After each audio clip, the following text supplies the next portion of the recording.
Why are you even mad? We're not married, she said while rolling her eyes like I was some clingy roommate instead of her boyfriend of 3 years. The words hit me harder than any argument we'd ever had, cutting through whatever hope I still carried that we could work through this rough patch. I stood there in our shared living room, watching Morgan check her phone for what felt like the 100th time that evening, and something inside me just went quiet and still.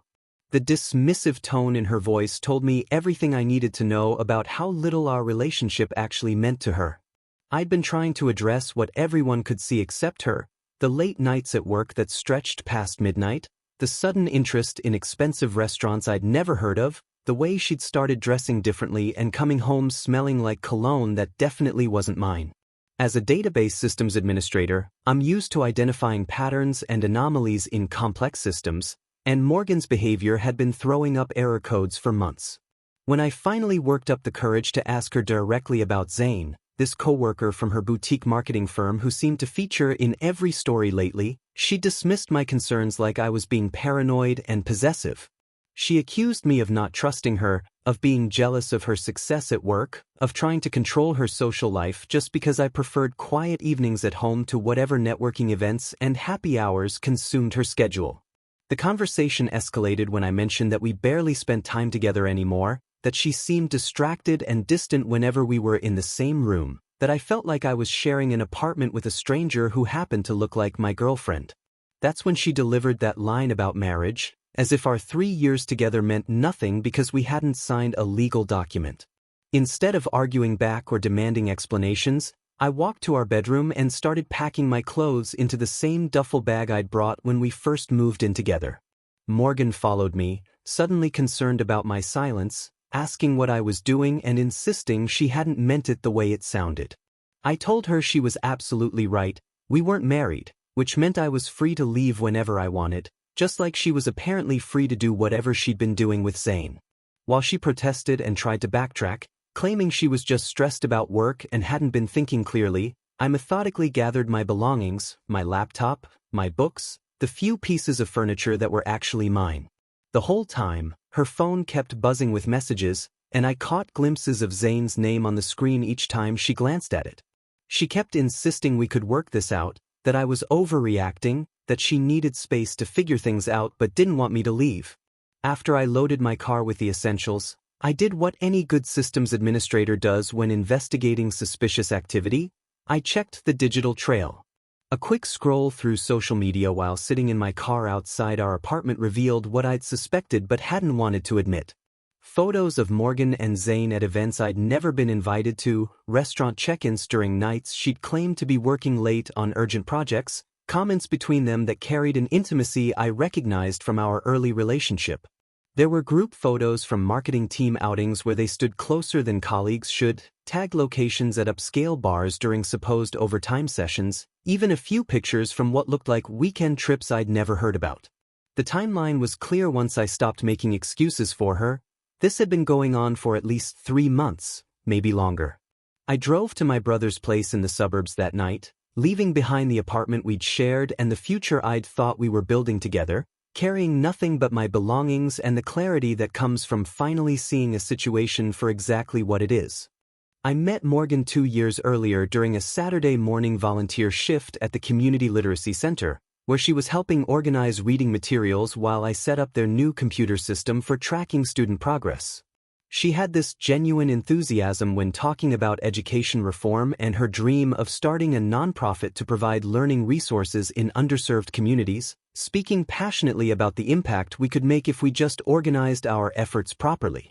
I was immediately drawn to her combination of idealism and practical thinking, the way she'd mapped out detailed plans for her future organization while still rolling up her sleeves to sort donated books. At the time, she worked at a boutique marketing firm handling social media accounts for local businesses, but she made it clear this was temporary, just a way to build professional skills and save money while she pursued her nonprofit certification courses and built connections in the education sector. Those early conversations revealed someone who shared my belief in steady progress and meaningful work, even if her path looked different from my structured career in database administration. When we moved in together after 8 months of dating, I was happy to support her nonprofit ambitions by covering the larger share of our apartment expenses while she focused on her continuing education courses and volunteer commitments. My salary as a database systems administrator was stable enough to handle most of our rent and utilities, and I genuinely believed we were investing in our shared future when she used the money she saved to attend weekend seminars on grant writing and nonprofit management.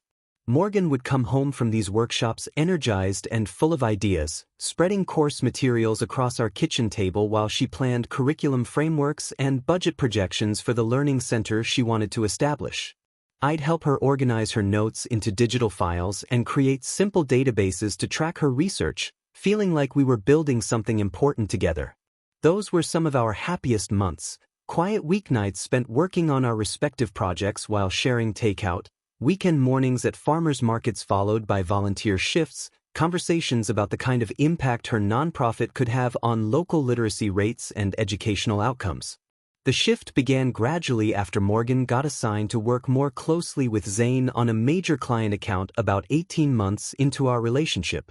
Zane had joined the marketing firm 6 months earlier with an impressive background in corporate consulting and connections throughout the city's business community, bringing what Morgan described as a fresh perspective on client relationships and strategic growth. She started mentioning him more frequently in her work stories, how he'd suggested innovative approaches to social media campaigns, how he'd introduced her to networking events where she could meet potential donors for her future nonprofit, how he understood the importance of building a professional image in ways her previous colleagues didn't.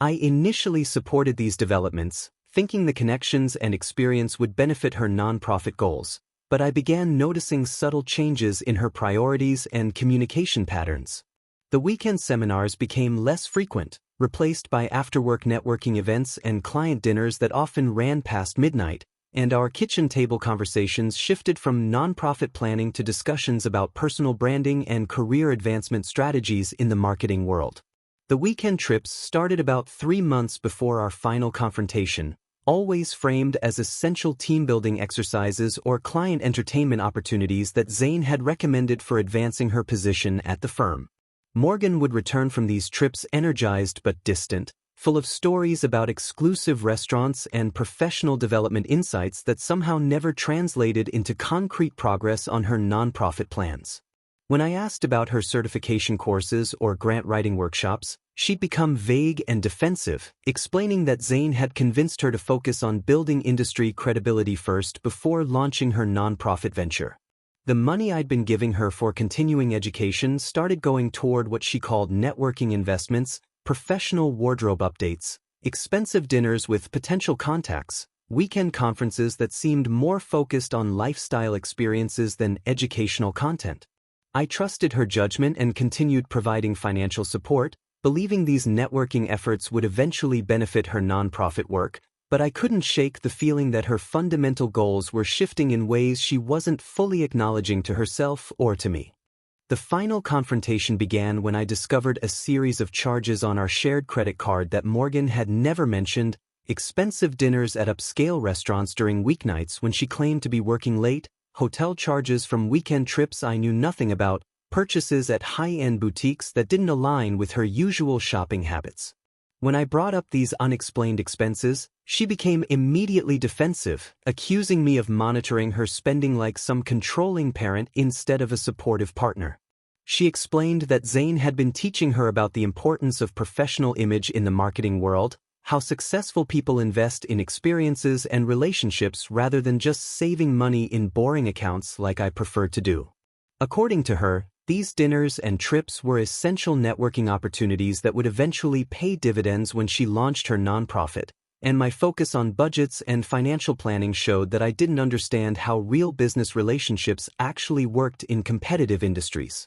I tried explaining that I wasn't opposed to professional development expenses, but I needed transparency about how our money was being used, especially when it meant putting charges on credit cards without discussing them first. That's when Morgan revealed what had really been developing over the past few months, her growing conviction that Zane represented everything she'd been missing in terms of ambition and professional vision. She described how he'd shown her a completely different approach to career advancement, one focused on making connections with influential people and positioning herself in circles where real opportunities emerged naturally. While I spent my evenings working on database projects and reading technical manuals, Zane was introducing her to entrepreneurs and business leaders who could potentially fund her future nonprofit or offer her positions with established organizations that already had the resources she'd been dreaming about building from scratch. The conversation escalated when she accused me of holding her back with my preference for careful planning and incremental progress, claiming that people like Zane understood the importance of taking calculated risks and seizing opportunities when they presented themselves. She said that watching me approach every decision through spreadsheets and risk analysis had made her realize how limited her own thinking had become, how she'd started settling for small goals because that's what felt safe in our relationship. When I pointed out that careful planning had allowed me to support her nonprofit education and cover our living expenses while she pursued her dreams, she dismissed this as me trying to control her through financial dependency rather than genuinely supporting her aspirations. The argument reached its breaking point when she admitted that she'd been questioning whether our entire relationship was built on fundamentally incompatible approaches to life and success. That's when she delivered the line about marriage, suggesting that I was taking our relationship more seriously than the situation warranted given that we hadn't made any legal commitments to each other. She said that successful people like Zane understand the difference between serious partnerships and casual relationships, and maybe we'd been confusing our comfortable living arrangement with something more significant than it actually was. Her dismissive tone when she said this made it clear that she'd already mentally moved on from whatever we'd built together, and I realized that arguing further would only give her more opportunities to justify decisions she'd apparently already made. Instead of trying to convince her otherwise or demanding explanations about her relationship with Zane, I simply agreed with her assessment of our unmarried status and began packing my belongings while she left to meet Zane at what she described as an exclusive networking event downtown that would be important for her career development. While I was settling into my brother's guest room and trying to rebuild my routine, Morgan was discovering what life with Zane actually looked like beyond the impressive facade he'd presented during their workplace flirtation. I learned about her situation months later through mutual friends, but the timeline of events painted a clear picture of how quickly her exciting new relationship deteriorated once she was fully dependent on Zane's promises and lifestyle choices. Within 2 weeks of my departure, she'd moved into his upscale downtown apartment, believing she was finally experiencing the kind of sophisticated urban life she'd been craving while stuck in our modest suburban place with someone who preferred quiet evenings and careful budgeting over spontaneous adventures and networking opportunities. The reality behind Zane's impressive lifestyle became apparent almost immediately after Morgan moved in with him. His expensive apartment was leased far beyond his actual means, funded by maxed-out credit cards and personal loans he'd been juggling for months while maintaining the appearance of professional success. The networking events and exclusive restaurants that had seemed so glamorous during their secret relationship turned out to be desperate attempts to maintain connections with potential clients and investors who might help him avoid the financial collapse that was already inevitable when Morgan entered his life. She discovered that his confident charm masked a manipulative personality that emerged whenever he felt pressured about money or questioned about his business practices, leading to emotional outbursts and gaslighting sessions where he'd convince her that her concerns about their mounting expenses were signs of small-minded thinking that would hold both of them back from achieving real success. The marketing firm where they both worked became increasingly uncomfortable as Zane's behavior grew more erratic and his client relationships started deteriorating due to missed deadlines and questionable billing practices. Morgan found herself covering for his mistakes and making excuses to their colleagues for his frequent absences, gradually realizing that his reputation for innovative strategies was actually based on cutting corners and overpromising results he couldn't deliver. When she tried to distance herself from his professional problems, he'd accuse her of being disloyal and ungrateful for the opportunities he'd provided, reminding her that she'd chosen to leave her stable relationship for the excitement and advancement he offered. The emotional manipulation intensified as his financial situation worsened, with Zane alternating between lavish gestures funded by credit cards and angry confrontations where he'd blame Morgan for not contributing enough to their shared lifestyle or understanding the pressures he faced maintaining their social status. The situation exploded when Morgan accidentally discovered bank statements and client communications that revealed Zane had been embezzling funds from their marketing firm to finance his lifestyle and cover his accumulated debt. The scheme involved overcharging clients for services, creating fake expenses for reimbursement, and manipulating project budgets to skim money that should have gone toward actual campaign costs. When she confronted him about the evidence she'd found, he initially tried to convince her that these were standard business practices in competitive industries, then shifted to threatening her with professional destruction if she reported his activities to their supervisors or anyone outside their relationship. The threats escalated to include claims that he'd destroy her reputation in the marketing industry and ensure she'd never find decent employment if she betrayed him, while simultaneously promising that his schemes would eventually pay off and provide them with the financial security she'd always wanted. Morgan's situation became untenable when the firm's financial audit discovered Zane's embezzlement scheme, leading to his immediate termination and criminal investigation that threatened to implicate anyone who'd been aware of his activities. Rather than face the legal consequences and professional destruction that would result from staying to answer questions about what she knew and when she knew it, Zane disappeared one weekend, leaving Morgan to face angry clients, suspicious colleagues, and potential criminal charges related to money he'd stolen while they were living together. She lost her job within days of the investigation's launch, with the firm citing concerns about her association with Zane's fraudulent activities and their inability to trust that she hadn't been involved in or aware of his schemes throughout their relationship. 6 months after leaving our shared apartment, I made the decision to relocate to Richmond after receiving a job offer from a tech consulting firm that specialized in database solutions for healthcare organizations. The position represented a significant step forward in my career, better salary, more responsibility, and the opportunity to work on systems that actually improved patient outcomes rather than just optimizing business processes. The move felt like the fresh start I needed, putting physical distance between myself and the memories of my relationship with Morgan while positioning myself in a city where I could build something entirely new. I found a comfortable one-bedroom apartment near downtown Richmond, close enough to walk to work but quiet enough to maintain the peaceful routine I'd always preferred over the chaotic social scene that had ultimately consumed Morgan's attention and priorities. The tech consulting firm turned out to be an ideal environment for someone with my background and work style, with colleagues who appreciated methodical problem-solving and clients who valued reliable, well-documented solutions over flashy presentations and networking theatrics. Within 3 months, I was assigned to lead a project upgrading the patient records system for a network of community health clinics, work that felt meaningful in ways my previous corporate database projects never had. The technical challenges were engaging without being overwhelming, and I found myself genuinely excited about going to work each day, something I'd forgotten was possible during those final months of watching Morgan become increasingly dissatisfied with our quiet, stable life together. My supervisor mentioned that my attention to detail and ability to explain complex systems in simple terms made me a natural fit for their training programs, suggesting I consider teaching evening classes at the local community college to help other professionals develop database skills. The teaching opportunity at Richmond Community College introduced me to a completely different side of my professional abilities, as I discovered that I genuinely enjoyed helping students understand the logical frameworks behind database design and management. The evening classes attracted a diverse group of working adults, nurses seeking to advance into healthcare administration, small business owners wanting to better organize their customer information, career changers looking to enter the growing field of data analysis.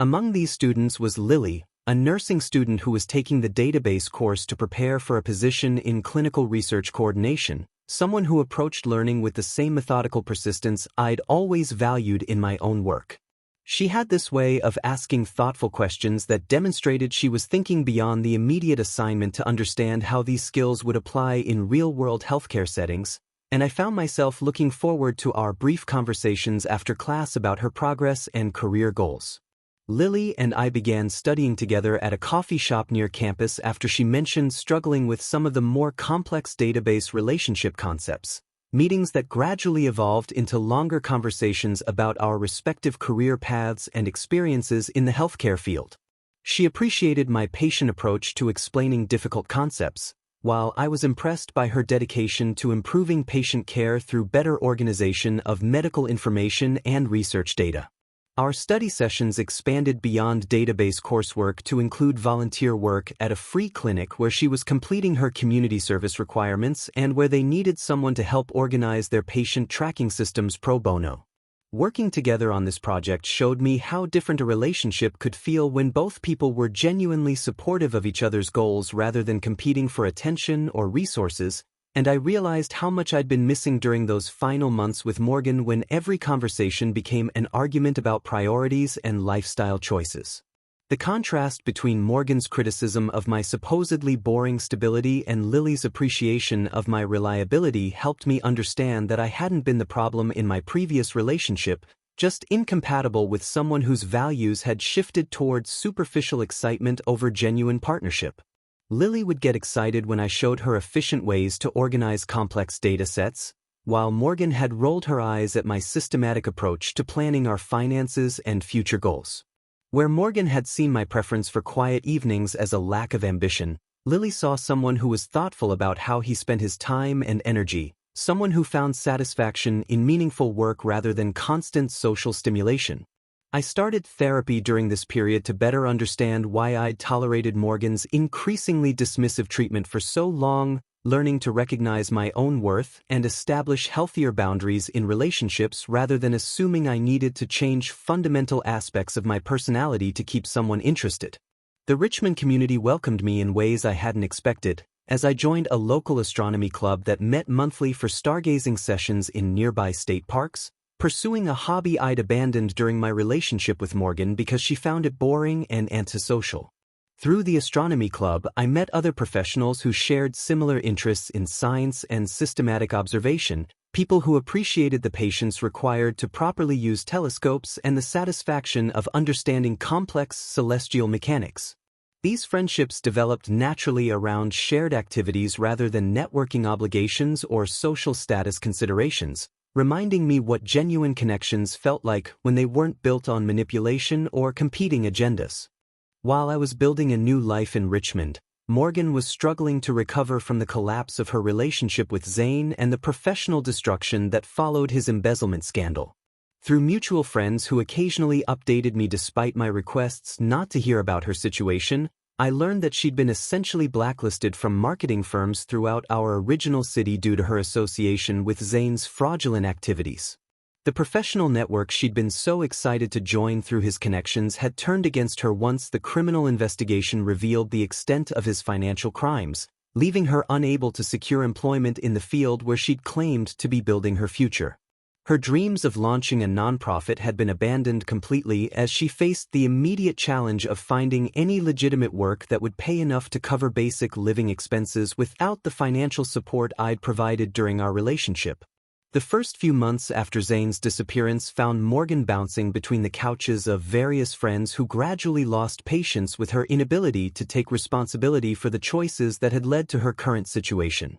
She'd apparently developed a narrative where she'd been the victim of Zane's manipulation rather than acknowledging her role in abandoning our relationship and her original goals for the sake of what she'd perceived as a more exciting opportunity. This victim mentality made it difficult for her to maintain friendships with people who remembered how dismissive she'd been of my support and how eager she'd been to embrace Zane's lifestyle even after obvious warning signs about his character and business practices. Her social media presence during this period alternated between vague posts about learning from difficult experiences and more pointed content about toxic people who take advantage of others' trust and generosity. The situation became more desperate when Morgan realized that her professional reputation had been damaged beyond simple job searching, requiring her to completely reinvent her career approach if she wanted to achieve any kind of financial stability. Through a combination of unemployment benefits and part-time retail work, she was barely covering rent for a studio apartment in a less desirable part of town,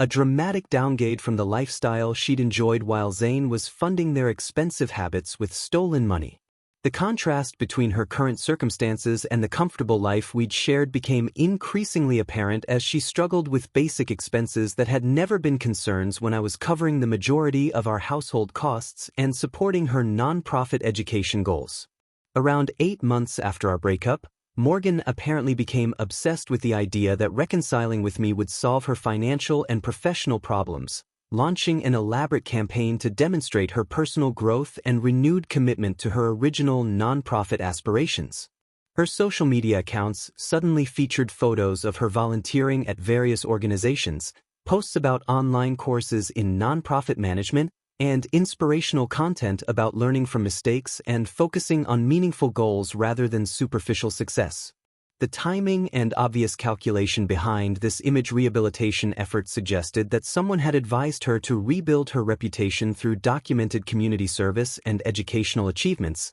though the activities seemed more focused on creating convincing social media content than genuine engagement with nonprofit work. When her indirect social media approach failed to generate any response from me, Morgan escalated to enlisting mutual friends and even my family members as intermediaries, sharing carefully crafted stories about how Zane had manipulated her and destroyed her life while expressing regret about not appreciating the stability and support I'd provided. She apparently told these third parties that she'd been naive about Zane's character and had realized too late that she'd thrown away something real for someone who was using her to maintain his criminal lifestyle, positioning herself as someone who'd learned valuable lessons about recognizing genuine partnership versus superficial attraction. The friends who passed along these messages seemed genuinely concerned about her situation, but they also acknowledged that her version of events minimized her own agency in choosing to pursue Zane despite clear signs that he was leading her away from her stated goals and values.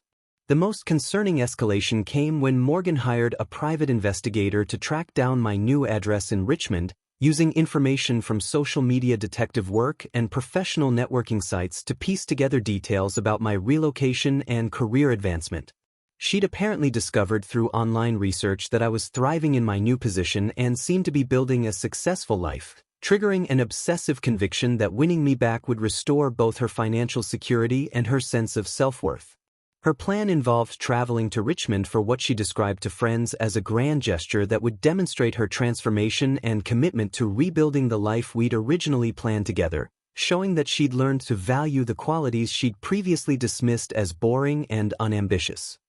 3 years after that night when Morgan told me we weren't married, I was attending my company's annual charity fundraiser as one of the featured speakers, having been invited to present on the database systems we developed for local nonprofit organizations and the measurable impact these tools had on their service delivery capabilities. The event was being held at Richmond's historic Jefferson Hotel, with representatives from healthcare organizations, educational nonprofits, and community service agencies gathering to celebrate collaborative projects and discuss future technology partnerships. I was genuinely excited to be there, not because of any social networking opportunities, but because the work we'd accomplished had helped these organizations serve more people more efficiently, creating real value rather than just impressive presentations or profit margins. My presentation focused on a patient tracking system we developed for a network of free clinics, demonstrating how proper database design had reduced appointment scheduling errors by 60% and improved medication tracking accuracy for low-income patients who often struggled to maintain consistent healthcare records.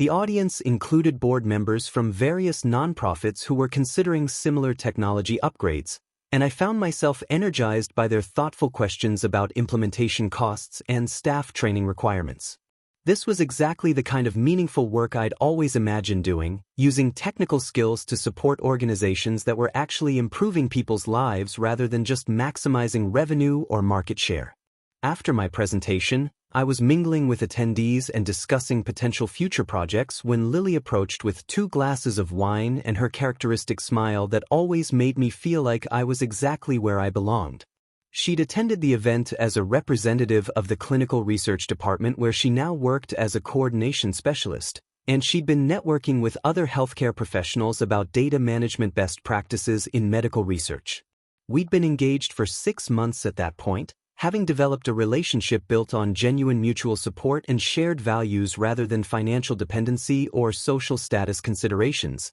And seeing her in this professional setting reminded me how much I appreciated being with someone who was pursuing her own meaningful career goals. I was telling Lily about a potential collaboration with a literacy nonprofit when I noticed a familiar figure approaching from across the hotel ballroom, moving through the crowd with determined purpose and an expression I remembered from our most difficult conversations. Morgan had somehow gained entry to this private professional event and was walking directly toward us, dressed in an outfit that looked like she'd researched appropriate attire for non-profit fundraising events and carrying herself with the kind of forced confidence that suggested she'd rehearsed this encounter extensively. My first instinct was to create distance, but we were surrounded by colleagues and potential clients, making any dramatic exit inappropriate for the professional setting. Morgan reached our conversation circle and immediately launched into what was clearly a prepared speech about personal growth, professional redemption, and her renewed commitment to nonprofit work, speaking as if she'd been invited to address the group rather than interrupting a private conversation between people who had no interest in hearing from her. She talked about learning valuable lessons from her mistakes, about recognizing the difference between superficial success and meaningful work, about how her recent volunteer experiences had reminded her of her original passion for education and community service. The entire presentation felt calculated to demonstrate her transformation and suitability for returning to the life we'd once planned together, delivered with the kind of polished confidence that suggested she'd practiced these talking points extensively. The most painful moment came when Morgan finally acknowledged my presence directly, expressing how proud she was to see that I'd achieved the kind of meaningful career success we'd always discussed, how she'd always known I had the potential to make a real difference through my technical skills and dedication to helping others. She spoke as if we'd simply drifted apart due to timing and circumstances rather than her deliberate choice to abandon our relationship for someone who offered more excitement and social status, rewriting our history to position herself as someone who'd always supported my goals and values.